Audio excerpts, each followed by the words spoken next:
आज आम जीवविज्ञान रे प्राणी टिश्यू विषय जाना तेणु समस्त नवम श्रेणी छात्री को यही क्लास को मोर स्वागत। पिला आम श्वासक्रिया बेले आम छाती स्पंदन अनुभव करूँ खेलला बेले दौड़ा बेले डेइबा बेले आमर पेशी गुड़िक संचालित होता है। ये पेशी कहीं संचालित हुए कारण एथिरे थिबा पेशी कोष मांसपेशी को संकोचन और प्रसारण करिबारे साहाय्य करे। से भली आमे श्वासक्रिया रे अम्लजान नहीं था यह नाक देगिरी आमर अम्लजान दे फुसफुस रे पहुँचे। फुसफुस गोटे अंग है से भली छाती रे आमे जेतबेले स्पंदन अनुभव करूँ हृत्पिंडर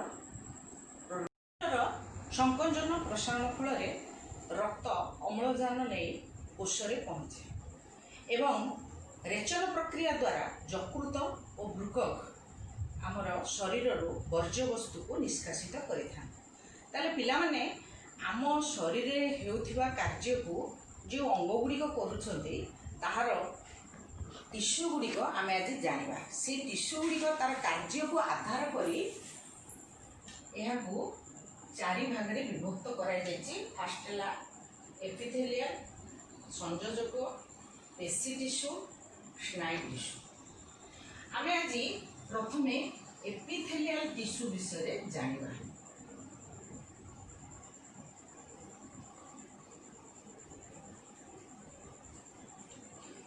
यही टिश्यूर अर्थ आवरण बा आवृत।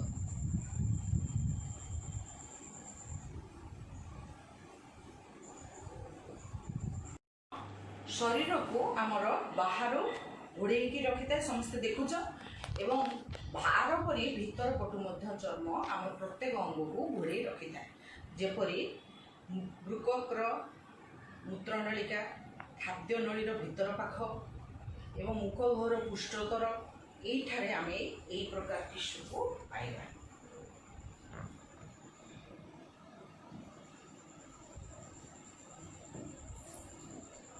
जानिबा एपिथेलियल टिश्यूर लक्षण। यार लक्षण आम जानिबा एथिरे अंतकोशीय स्थान एवं अंतकोशीय आधार न थाए। ए टिश्यू गुड़िक एक है अंतकोशीय स्थान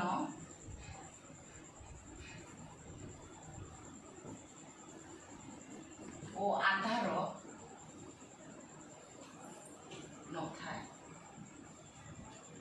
दुईरे कोष गुड़िक पुनर उद्भावन क्षम माने कोष गुड़िक आउ थे पुणी थे उद्भावन होता है। कोष गुड़िक पुनर उद्भावन एपिथेलियल टिश्यूर लक्षण अंतकोशीय स्थान आधार न थाए। कोष गुड़िक पुनर उद्भावन क्षम पुणी थे तैयारी हो पारे एवं आधार झिल्ली उपरे एगुड़िक सज्जित। यापर आम कार्य बुझा।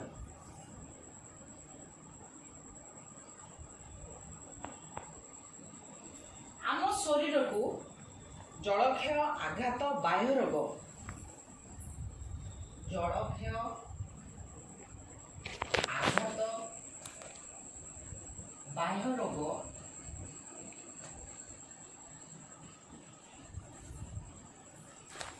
जीवाणु प्रवेश रु रक्षा करि थाए। जीवाणु प्रवेश रक्षा करि थाए। ए टिश्यू एला माने तार प्रथम कार्य हला एपिथेलियल टिश्यूर प्रथम कार्य हला जलक्षय आघात बाह्य रोग जीवाणु प्रवेश रु रक्षा करता। आम शरीर को ए टिश्यू ए सब कार्य रु जीवाणु को प्रवेश करने को दे न थाए।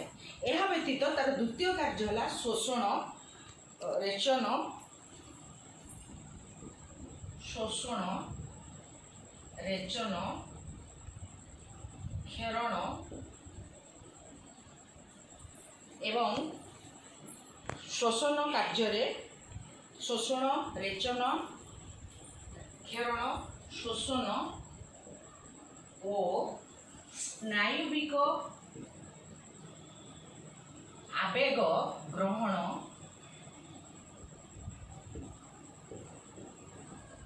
କାର୍ଯ୍ୟରେ ସାହାଯ୍ୟ କରିଥାଏ। ଏପିଥେଲିଆଲ ଟିସ୍ୟୁର ପିଲାମାନେ ଦୁଇଟା କାର୍ଯ୍ୟ, ଗୋଟେ ହେଲା ଜଳଖା ଆଘାତ ବାହ୍ୟ ରୋଗ ଜୀବାଣୁ ପ୍ରବେଶରୁ ରକ୍ଷା କରିଥାଏ, ଦ୍ୱିତୀୟ ହେଲା ଶୋଷଣ ରେଚନ କ୍ଷେରଣ ଶୋଷଣ ଓ ସ୍ନାୟୁବିକ ଆବେଗ ଗ୍ରହଣ କାର୍ଯ୍ୟରୁ ସେ ଏପିଥେଲିଆଲ ଟିସ୍ୟୁ କରିଥାଏ। ବର୍ତ୍ତମାନ ଆମେ ଟିସ୍ୟୁର ପ୍ରକାର ବିଷୟରେ ଜାଣିବା। ଏପିଥେଲିଆଲ ଟିସ୍ୟୁର ପ୍ରକାର।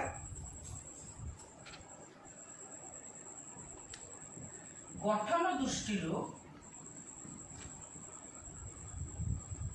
ଏହି ଟିସ୍ୟୁ ଦୁଇ ପ୍ରକାର ଅଟେ। ଏକ ସରଳ एकस्तर एपिथेलियम, दुई जटिल बहुस्तर एपिथेलियम।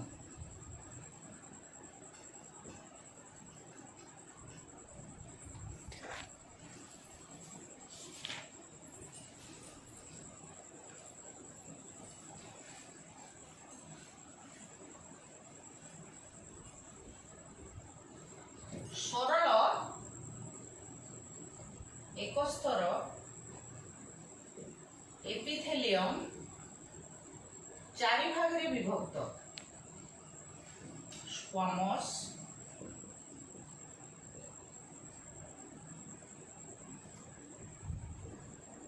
स्तंभाकार, घनाकार, कूटस्थरीकृत।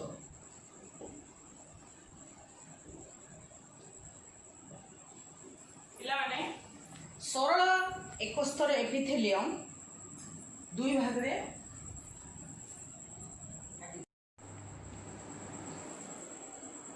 सरल बा एकस्तर एपिथेलियम चारि भाग रे विभक्त। स्क्वामस, स्तंभाकार, घनाकार, कूटस्थरीकृत।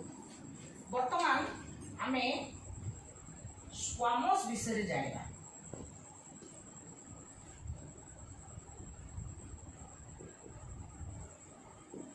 पिलाने माने तुम निज जीव विज्ञान बही रे मध्य अछि स्क्वामस, तार चित्र मध्य तुम अंकन करि परिबो।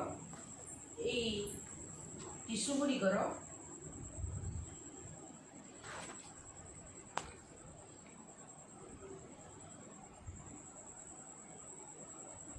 आकार पतला एवं टिके बहुकोण विशिष्ट और टिके चेप्टा। एठी मझिरे आमे नेस्टी करिबा।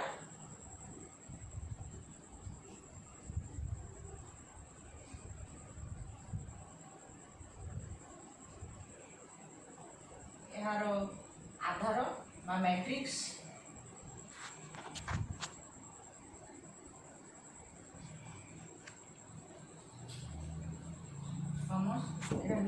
कोष जीवक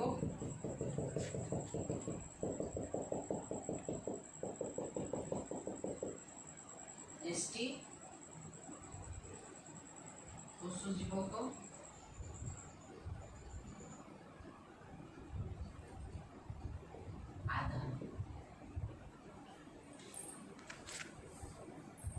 आधार झिल्ली।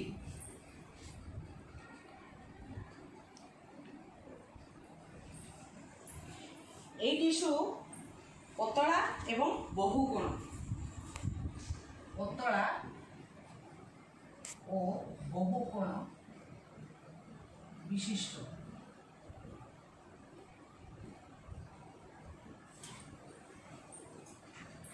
আমি পাইপারিবা এই টিস্যু গুড়িକୁ কোটরিকা। এই টিস্যু কোটি দেখাଯିବ ফুসফুস কোটরিকা,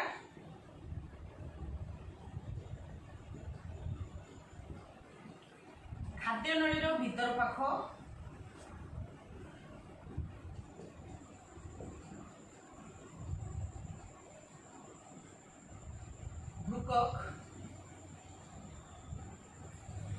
ଭୃକକର ବୋମେନ୍ ଖୋଳ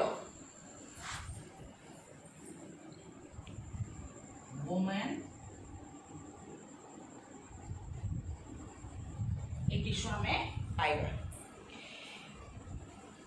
आदि स्थान मानक टिश्यू थाए तापरे आमे जिबा स्तंभागार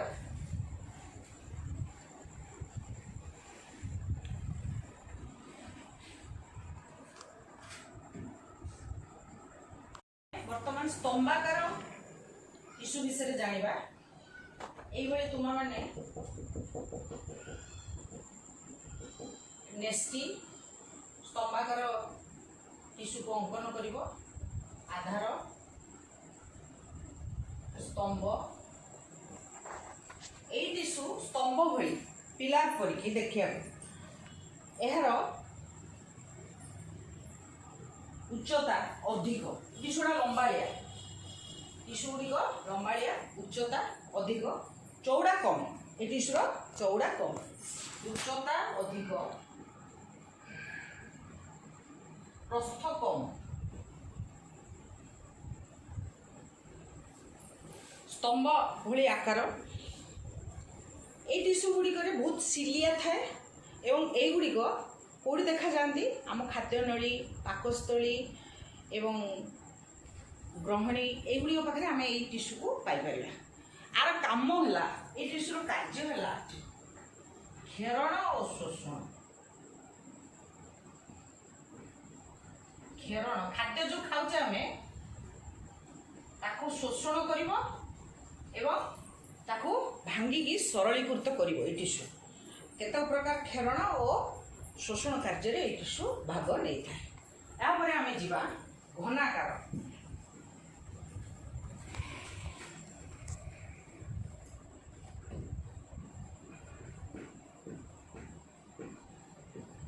ए टिश्यू गुडी करे आकार घनाकार उच्चता और प्रस्थ समान पे चौड़ा चौड़ा हो देखा जो पाउरोटी खंड भली ये टिश्यूर आकार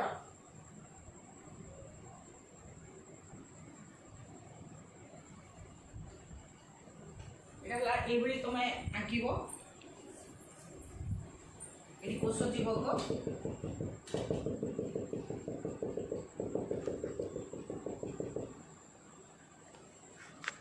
आधार झिल्ली नेस्टी आधार झिल्ली एवं कोष झिल्ली कोष जीवक कोष झिल्ली कोष जीवक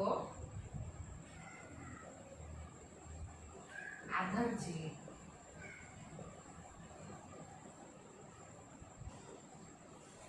এই টিস্যুরে প্রস্থ ও লম্ব সমান এই টিস্যুর আকার প্রথমে আমি জানিলে স্কোয়ামস টিস্যু পতলা বহুকোণ স্তম্ভাকার টিস্যুরে উচ্চতা অধিক প্রস্থ চৌড়া ঘনাকারে টিস্যু গুড়িকর আকার লম্ব আর চৌড়া সমান এই টিস্যু শ্বাসনলিকা বৃককীয় নলিকা এবং লাল গ্রন্থিটারে থাকে एमानकर घेरण शोषण क्रिया अंशग्रहण कर टिश्यू कौटी देखा जाए श्वासनलिका आमर श्वासनलिका बृककीय नलिका एगुड़िक आमर लाल ग्रंथि ये आम पाइबा आ घेरण शोषण आम कार्य घेरण और शोषण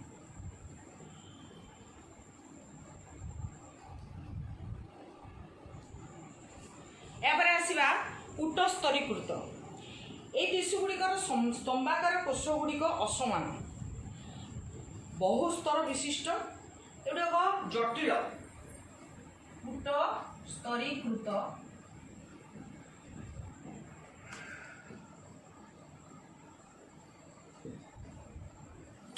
ए टिश्यू रो आकार किपरि ना एपिथेलियम माने असमान माने समान ना लंब प्रस्थ एगुड़िक टिश्यूर समस्त आधार झिल्ली उपरे सज्जित हो रही है। टिश्यू प्राण घ्राणपथ श्वासनली देखा जाए। घ्राणपथ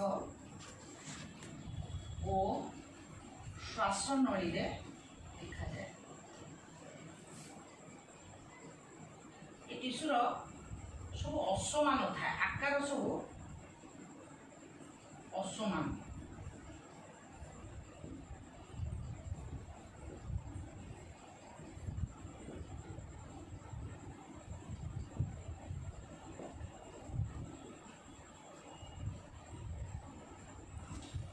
ये टिश्यूर आकार असमान बहिस्तर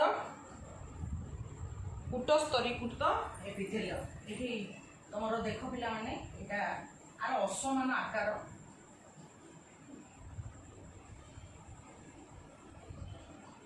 ये बहिस्तर।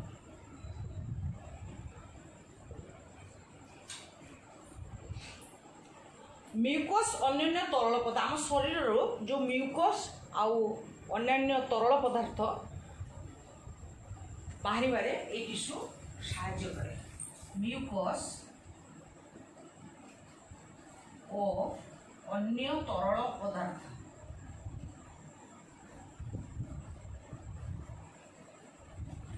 म्यूकस और अन्य तरल पदार्थर चलन पे आम चारोटी टिश्यू जानिले सरल बा एक स्तर एपिथेलियम। प्रथम है स्क्वामस, द्वितीय है स्तंभाकार, तृतीय है घनाकार, चतुर्थ कूट स्तरीकृत एपिथेलियम।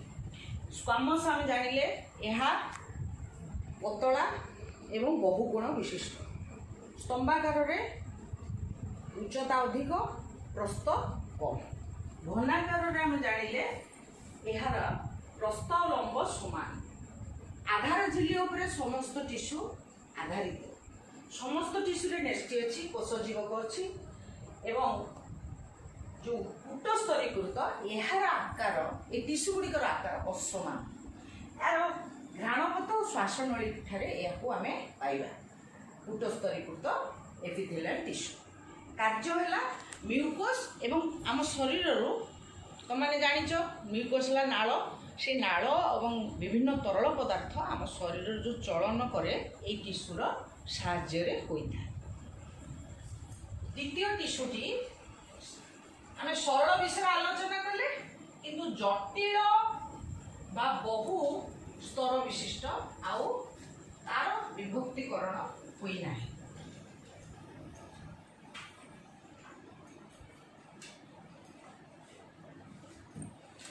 जटिल बा बहुस्तर एपिथेलियम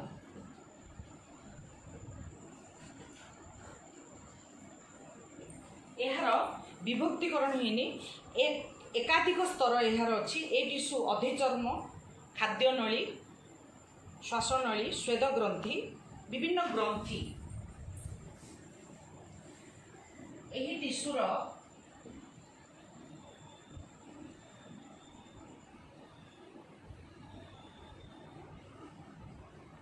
एकाधिक स्तर एक रु अधिक एकाधिक स्तर थाए।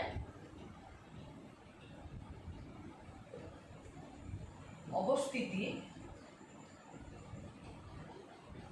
खाद्य नली, विभिन्न ग्रंथि,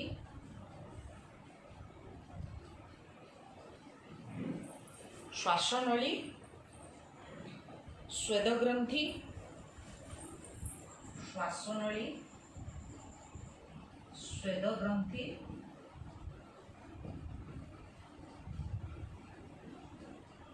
मूत्रनली